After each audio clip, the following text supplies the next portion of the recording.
Popular pastor Joel Osteen facing criticism for not immediately allowing people looking for help into his church during Hurricane Harvey. He waited too long to open his Houston megachurch to flood victims. Lakewood Church once represented the ultimate success story in modern American Christianity. Every weekend, tens of thousands of worshipers filled a former NBA arena, creating an atmosphere that looked more like a championship event than a church service. Led by Joel Osteen, Lakewood became a global brand built on positivity, hope, and the promise of a better life. At its peak, the ministry appeared unstoppable. But beneath the polished image, warning signs were beginning to emerge. Today, attendance has fallen, controversies have piled up, and trust has been shaken. So what happened? How did America's most famous megachurch begin to lose its grip? Building a megachurch empire. In 2003, Lakewood Church took a bold step that would forever change its place in American religious life. The ministry secured a 30-year lease on Houston's former Compaq Center, a massive sports arena that had once hosted professional basketball games, sold-out concerts, and roaring playoff crowds. For most organizations, moving into such a building would have seemed impossible. But Lakewood's leadership saw an opportunity to create something unlike any church the country had ever seen. Rather than simply adapting the arena for worship services, the church launched an ambitious transformation project. Nearly $100 million was invested into renovating the facility from top to bottom. Construction crews spent years redesigning the interior, turning a former sports venue into a state-of-the-art worship center. 5 new levels were built inside the structure, creating space for administrative offices, classrooms, children's ministries, media facilities, and broadcast studios. At the center of it all stood an enormous sanctuary capable of seating 16,800 people at a single service. The finished result was breathtaking. Giant high-definition screens towered over the stage, ensuring that every attendee had a clear view of the service. Advanced lighting systems illuminated the platform with the same precision seen at major entertainment events. Powerful sound equipment delivered crystal-clear audio throughout the arena. Every detail was carefully planned to create an unforgettable experience, both for those sitting in the seats and for the millions watching from home on television. When the doors finally opened, the response was overwhelming. Crowds poured into the newly renovated arena week after week. Attendance surged to more than 52,000 people across multiple weekend services, making Lakewood one of the largest churches in the United States. The ministry's operations expanded rapidly to keep pace with its growth. More than 300 employees worked behind the scenes, managing everything from live television production and media distribution to guest services and parking operations. The financial success was equally remarkable. Annual revenue climbed to nearly $90 million through donations, offerings, book sales, and media-related income. Lakewood's television broadcasts reached audiences around the world, extending the church's influence far beyond Houston. What had once been a local congregation had evolved into a global ministry with an enormous media footprint. For supporters, the arena represented a powerful symbol of God's blessing and favor. The packed seats, growing audience, and worldwide reach seemed to confirm that the church was fulfilling a unique mission. But not everyone viewed the transformation the same way. Some critics wondered whether a church of such size and sophistication risked becoming more focused on presentation than personal connection. Could a ministry built around massive crowds and polished productions still provide the intimacy and spiritual depth people sought in a church community?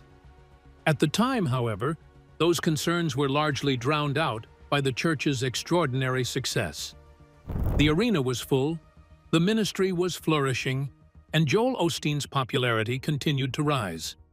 Lakewood appeared unstoppable, setting a new standard for what a modern megachurch could achieve. The rise of Joel Osteen's brand As Lakewood Church grew into one of the largest congregations in America, Joel Osteen's profile expanded far beyond the walls of the Houston megachurch. What began as a pastoral role inherited after the death of his father, John Osteen, gradually transformed into something much bigger. By the mid-2000s, Joel Osteen had become one of the most recognizable religious figures in the world, appearing regularly on television, topping bestseller lists, and speaking to audiences that extended far beyond traditional churchgoers. Unlike many high-profile ministry leaders, Osteen frequently pointed out that he stopped receiving a salary from Lakewood Church in 2005. Instead, he explained that his personal wealth came primarily from his publishing success and various media ventures. That distinction became an important part of his public image, particularly as questions about wealth and ministry finances often surrounded other megachurch pastors. The turning point came with the release of Your Best Life Now. The book became a publishing sensation, resonating with millions of readers who were drawn to its uplifting message of hope, confidence, and personal growth. The success was extraordinary. Millions of copies were sold around the world, transforming Osteen from a well-known pastor into a global brand.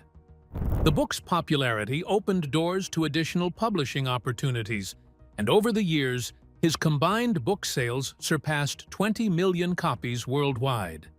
As his audience expanded, so did his influence and income. Speaking engagements attracted massive crowds. Television broadcasts reached viewers across numerous countries, and licensing agreements generated additional revenue streams. Osteen's message became one of the most widely distributed religious products in modern media. Eventually, he and his family settled into an upscale mansion in Houston's prestigious River Oaks neighborhood, a property reportedly valued at around $10 million. What distinguished Osteen from many other pastors was the nature of his message.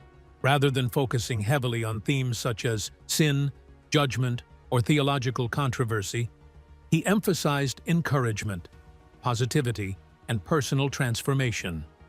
His sermons centered on believing in yourself, trusting God's plan, maintaining faith during adversity, and expecting blessings in life. For millions of people, this approach was refreshing. The messages were easy to understand, optimistic, and accessible to audiences who might otherwise feel intimidated by traditional religious teachings. Viewers facing personal struggles often found comfort in Osteen's hopeful perspective and his emphasis on overcoming obstacles through faith and perseverance. However, the same qualities that attracted such a large following also generated increasing criticism from theologians and religious leaders. Many argued that Osteen's teachings reflected elements of prosperity theology, a belief system often associated with the idea that faithfulness can lead to financial success, health, and personal advancement. Critics worried that difficult but essential aspects of Christian teaching were being overshadowed by messages focused primarily on happiness and achievement. As Osteen's personal wealth and fame continued to grow, those criticisms became louder. Detractors questioned whether the message of abundance was truly benefiting ordinary church members or primarily enhancing the success of the celebrity pastor at the center of the movement. Yet during Lakewood's peak years, those concerns were largely overshadowed by overwhelming popularity. The church continued to grow, television audiences remained massive, and Osteen's books continued to sell in impressive numbers. To many observers, the formula appeared unstoppable. Few could have predicted how quickly public perception would begin to shift in the years ahead. Hurricane Harvey and the first major crack.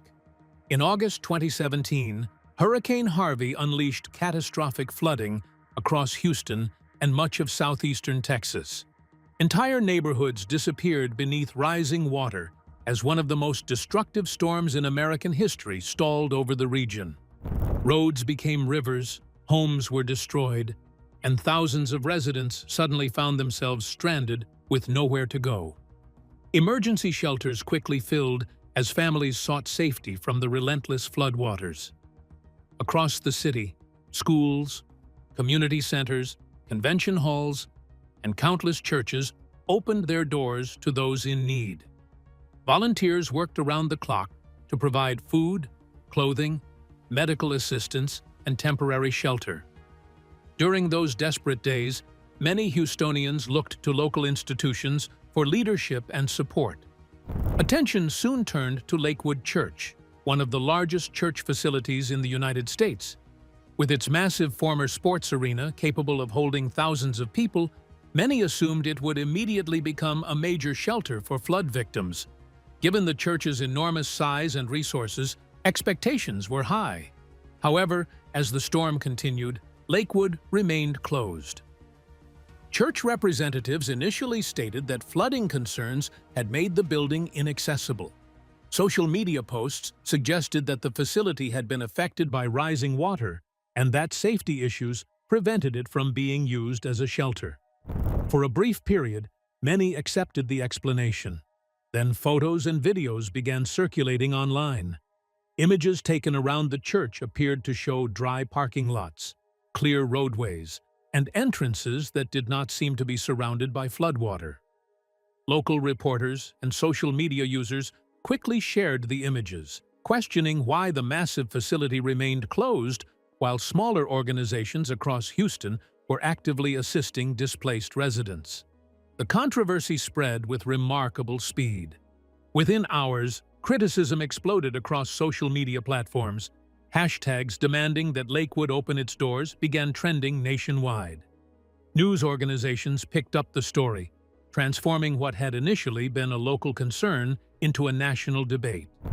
For many observers, the optics were damaging.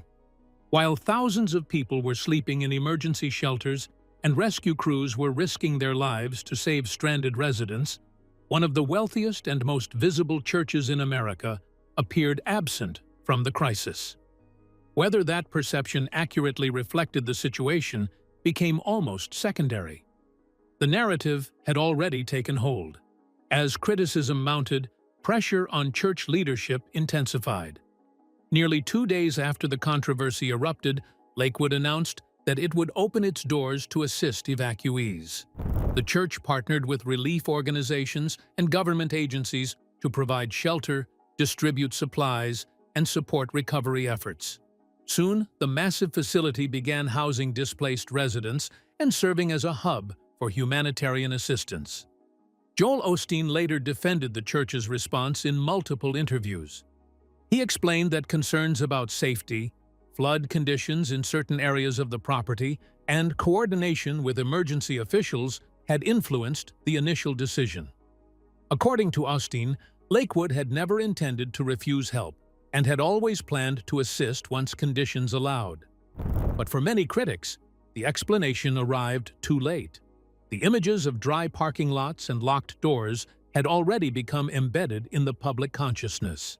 News headlines, social media discussions, and viral posts had reshaped the way many people viewed both Osteen and Lakewood Church. What had once been seen as a symbol of generosity, optimism, and abundance was now being portrayed as hesitant and overly protective during a moment of extraordinary need. To this day, debate continues over whether the criticism was entirely justified. Supporters argue that the church eventually played an important role in relief efforts and that the situation was more complicated than many online commentators acknowledged. Critics maintain that a ministry of Lakewood's size should have responded more quickly and more visibly from the start. Regardless of where the truth ultimately falls, the impact on Lakewood's reputation was undeniable.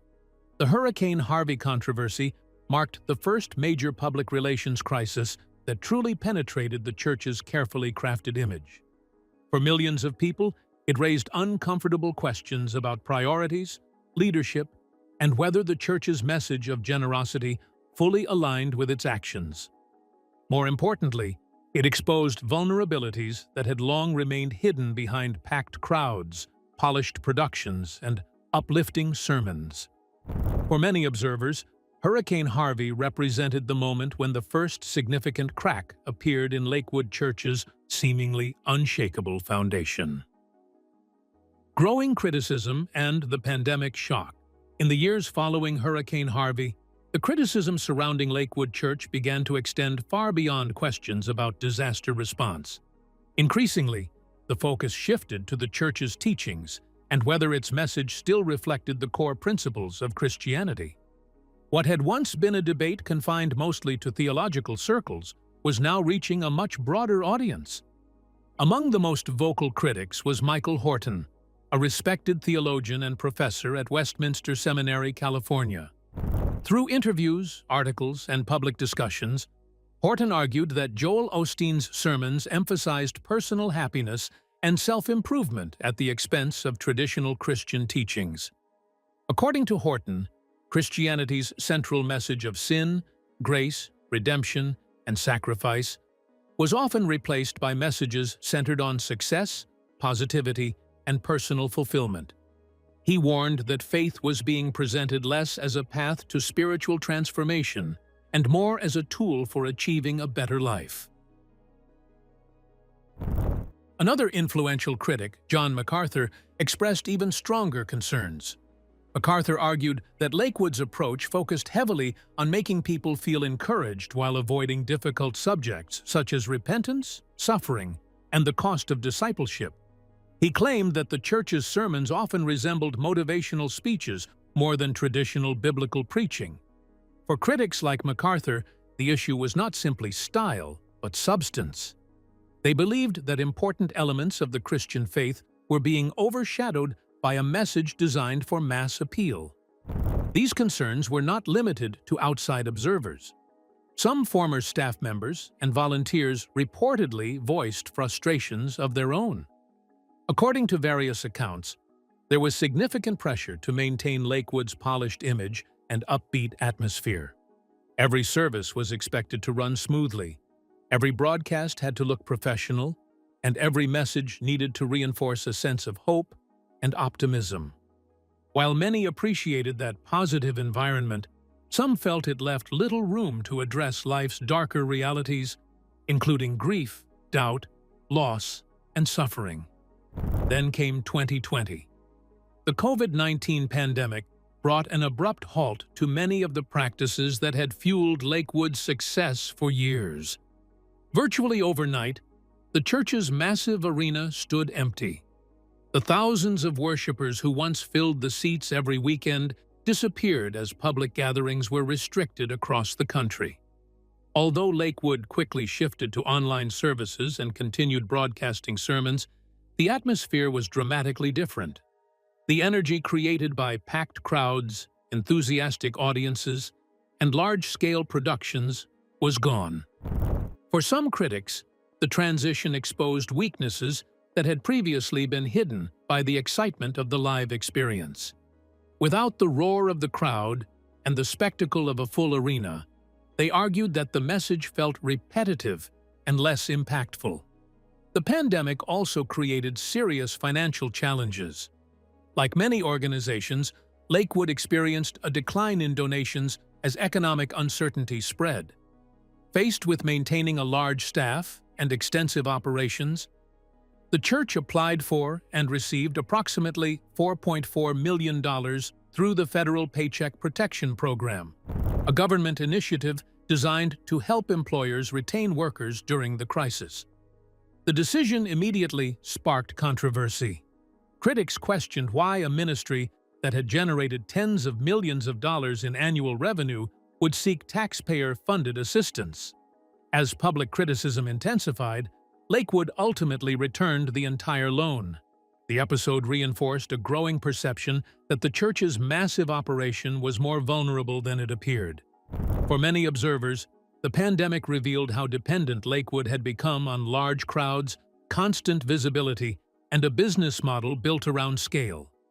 The image of an unstoppable ministry had begun to fade, replaced by questions about sustainability, priorities, and the true strength of the foundation beneath the spectacle.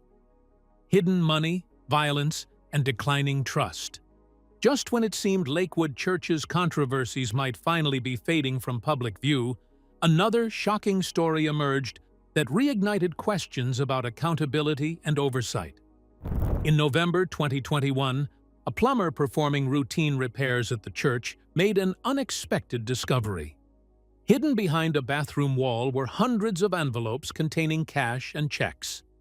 Investigators later connected the contents to a long-unsolved 2014 theft involving nearly $600,000 in church donations. The discovery stunned both church members and the public. For 7 years, the missing money had remained a mystery. Now, at least part of it had been found hidden within the church building itself. The revelation immediately raised uncomfortable questions. How could such a large amount of money disappear without explanation? Why had it remained hidden for so long? And what did the incident reveal about the church's internal controls and financial oversight? Although Lakewood cooperated with law enforcement and confirmed the discovery, many observers felt the incident exposed troubling gaps in transparency and accountability. Even as the story gradually faded from headlines, the questions surrounding it remained. Then, in February 2024, the church faced an even more serious crisis. Shortly before a Sunday service on February 11th, a woman entered Lakewood Church carrying an AR-15-style rifle while accompanied by her young son. Moments later, gunfire erupted inside the building. Off-duty law enforcement officers working security responded immediately and fatally shot the attacker. Their rapid response likely prevented a much larger tragedy. However, the incident still left multiple victims injured, including the woman's son, and shocked the congregation. The shooting served as a painful reminder that even large organizations with extensive security measures cannot completely eliminate the threat of violence. For many church members, the event shattered any remaining sense of safety and invulnerability that had surrounded Lakewood for years. Combined with ongoing criticism, financial controversies, and lingering questions about leadership, the tragedy deepened concerns about the church's future. Meanwhile, attendance continued to decline from its peak years. The arena that once overflowed with worshipers now often featured thousands of empty seats. The church that once symbolized unstoppable growth and success was confronting a far different reality, one marked by uncertainty, scrutiny, and a struggle to regain public trust. Lakewood Church's story is about more than one pastor, one congregation, or one city. It reflects a larger challenge facing institutions everywhere. Success can create momentum, but trust creates longevity.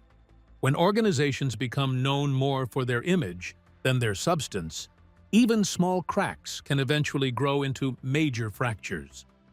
For years, Lakewood represented the future of modern megachurch ministry.